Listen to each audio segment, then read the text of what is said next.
So yesterday, Thomas Tuchel celebrated 1 full year at Chelsea, and there's already some voices of discontent from our forward line. Welcome to another edition of Burton Borders. Welcome to the Burton Borders. Ain't got no time for no stallers, yeah. We are the risers, we're not the fallers. Our channel is growing wider and taller. Yeah, we're here to give you the news about your dear beloved Blues, yeah. So if you like this YouTube channel, like, subscribe and turn on that bell. Yeah.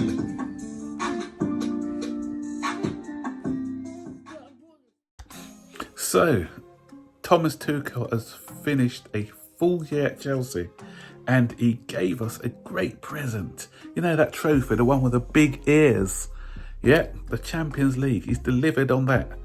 And had it not been for injuries in key areas this season, we will still be competing for the Champions League. Not only that on the field, but off the field, the way he's handled the Lukaku situation and other things, he's endeared himself to the Chelsea fan base. Has he been perfect? No, there's some things that he can improve on. And you know, because the defensive area and our shape is great. How can he improve? He can improve on getting us to attack better. Just building on the attack. That's one way that he can improve and get to that next level with us. But it's the attack that I want to be focusing on today, because when Simon Johnson from The Athletic did a report on Thomas Tuchel's first year, and towards the end of this article, there was some familiar noises coming out from player unrest, and player power and discontent. But you know what? I think this time players will not get their own way. I think that the board will back the manager over the players. Why do you think I'm saying that? We've seen it already where there's been a battle between our most expensive player in Romelu Lukaku, £97 million striker. Rather than siding with the player, they've sided with the manager, knowing that if we can take a massive hit on Lukaku if he was to be sold, but they've gone with the manager. And so the other players, hopefully they've seen that the manager's backed, and they know that this time, hopefully, and I'm saying hopefully, it will be different. So I don't want to speculate on who these players are who are unhappy, because to give you a bit of context, apparently a lot of the forward players are saying they are unhappy with some of the managerial decisions made by Thomas Tuchel, and they are not allowed to express themselves in attack. They feel that if they make a mistake, they're going to be told off for it. And a lot of them are saying that they are not playing in their correct positions. They've been moved around a lot, and they haven't been allowed to form any sort of chemistry. Is this true? Some of it's true. Yeah, it is true. Because I've mentioned this before in quite a few of my videos, in that I feel that Thomas Tuchel needs to find a three that he's happy with and try and stick with them for a while so they can form some sort of chemistry. And have they been moved around a bit? Yes, they have. Sometimes you see Ziyech on the left, on the right. Sometimes Pulisic is one he's actually come out and said it. I'm not sure he's one of the ones who's complained, but he did a report he's in America at the moment for international duties, and he said that he's been moved around from left to right. Sometimes he's had to play at right wing back, left wing back, as well as all the areas in the front three. False nine at times. So he said, but he's come out and said that he's versatile enough to play in those positions, but he would like to be settled in a particular position. His dad came out and said that as well, that his son is more happier on the left hand side.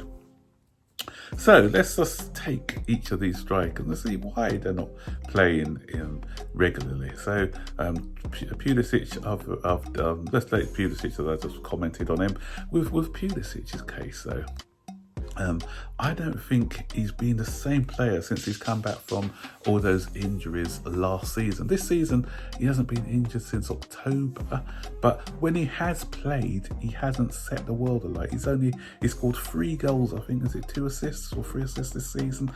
And what I think post-injury is that he's trying to do too much by himself. He's a bit more selfish now, and he's not making the right decisions. And I said this straight after his injury, and nothing's improved. Sometimes where he should be passing, he tries to take that extra dribble, and sometimes he shoots when he shouldn't be shooting, when he's in a crowded area, and he's not looked that flowing, like he was before when he was that game against Liverpool when we came back from 3-0 and I think we lost in the end 5-3, but he came on, made that cameo in the second half. That's why I thought this guy is gonna, if he continues like this, he's gonna be the next Hazard. A lot of people I know who don't support Chelsea, they, the season before last under Frank, I think just after lockdown, they were saying you've got your next Hazard, but this guy hasn't stepped up since then. He's gone backwards, I think. So he needs to get back to that form when he was effortlessly dribbling past players, contributing with goals and assists. So it's, we want to get back into the side, improve your form. Timo Werner works hard, but working hard alone isn't enough. You need output. And a lot of Timo Werner fans are saying, this guy gives you assists, he wins you penalties. Yeah, which is right. And he does stretch the game at times. But, in a side that is lacking goals, he's got to be taking these chances better. He doesn't look confident in front of goal. He snatches at chances. And I think the more it went on over the last couple of seasons, the worse it's become. It's got into his head, I think, and he's not really showing enough, as I said, in front of goal. If he wants to get back into the side, he needs to be scoring these easy chances. I'm not talking about simple and hard chances. A lot of the chances he's missed are the sort of real bad misses. Let's go on to Callum Hudson-Odoi. Hudson-Odoi is showing a lot of improvement now. He's shown since, and I think it's culminated with a run of games that he's had in the side. And so that's why I'm saying that sometimes he may have to make some of the other players unhappy. If someone's on form, playing well in his position, then he's got to stick with it. But again, with Callum, for me, it's about consistency. Okay, he's had a run of games, so we can't complain that he hasn't been able to find a rhythm. He has. But what I saw against Tottenham after the 20-minute mark is what I want to be seeing more of Callum Hudson-Odoi on a consistent basis. Because my issue with Hudson-Odoi, which I addressed on the Tottenham video when I did my review, is this guy's got it in him he can go one way, go the other. He's got a great pass on him. He's got devastating pace, turn of pace. He doesn't do it more. He doesn't drive more. He's not enough. He's not positive enough for me. He needs to be more positive. If he can produce those displays that he showed in the second half against Tottenham, then he deserves a spot in the side for me. His shooting needs to improve as well, because in the youth team, this guy had a fantastic shot on him. I know reserve team football, youth team football, and first team football, big man's football, is totally different. But if he can produce some of that shooting ability that he showed us when he was coming up through the ranks, then there is a player in there. Kai Havertz, I still think, there's more to come from Kai Havertz.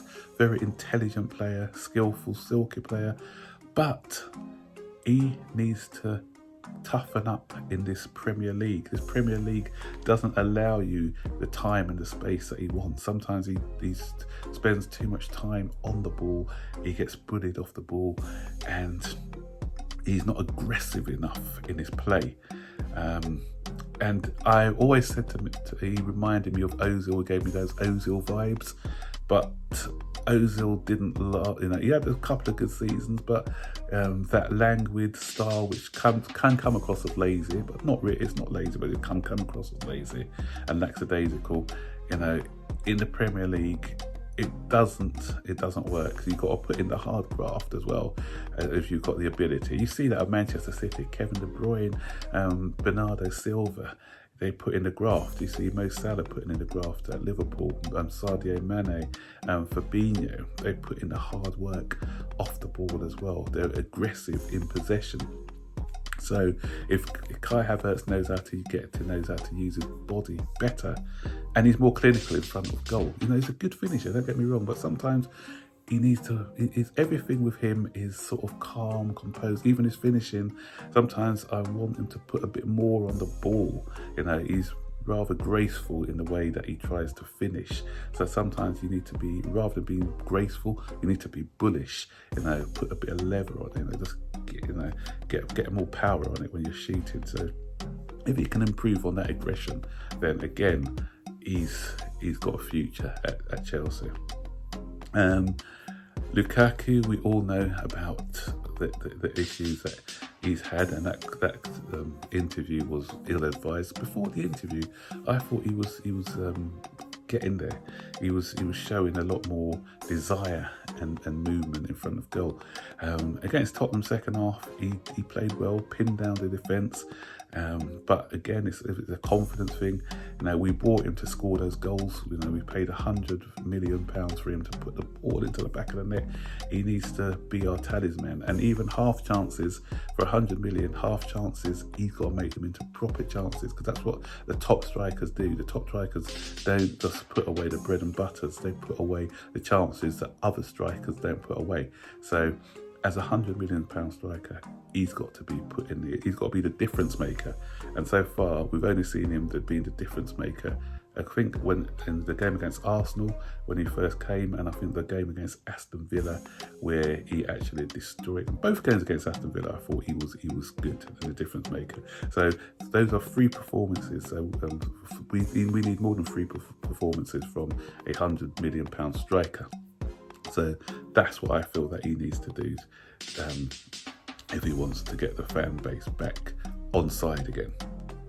And Hakim Ziyech is a great example of somebody who started his career slowly at Chelsea, but gradually I'm seeing more of Hakim Ziyech. I'm not just being reactionary because of his excellent performance against Tottenham, but even before that, I've seen some good things from Hakim Ziyech. What I like now, because my criticism about him was, he was getting bullied off the ball too easy, slowing his decision making, and he wasn't doing the hard graft off the ball. But now what you're seeing off the ball as well, when he loses the ball, he's tracking back aggressively, trying to win that ball back.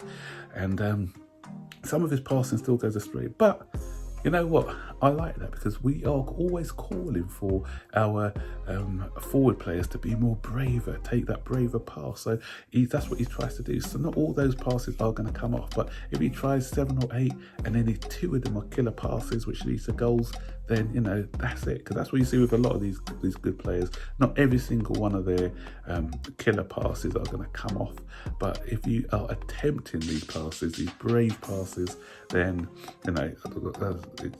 then eventually you'll get your rewards for it.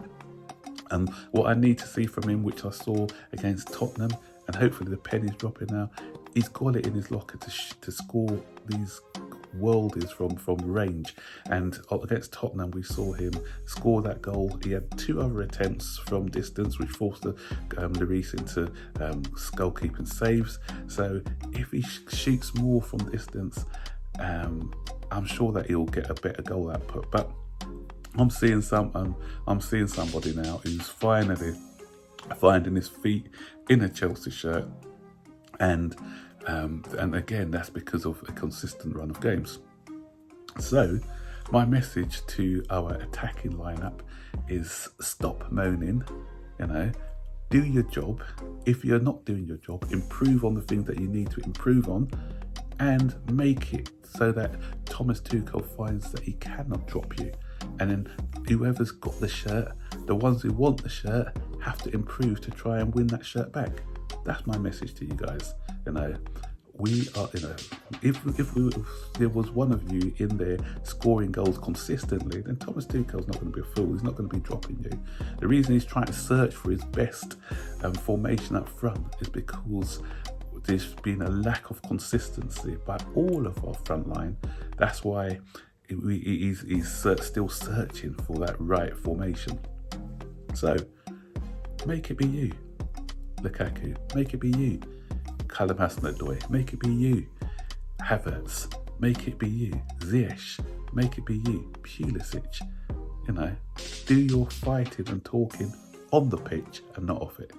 So guys, what do you think? Who do you think is out of the front three should be the three that Thomas Tuchel tries to pick and form sort of a as is preferred front three? For you, who do you think deserves it, or do you think still the jury's out and they still got to fight for their places? Let me know in the comment section below. And if we were to sell one or two of our front line, which two would you get rid of? Because there's talk about Uz and Dembele coming in. Who would you get rid of if we had to get rid of two of the front line? And give me your reasons why. That's the video today. Quite a long one, but I had a lot of strikers to cover. So stick your comments in the section below, and don't forget, like, subscribe, turn on post notifications to be notified every time I make a new video. Bye-bye.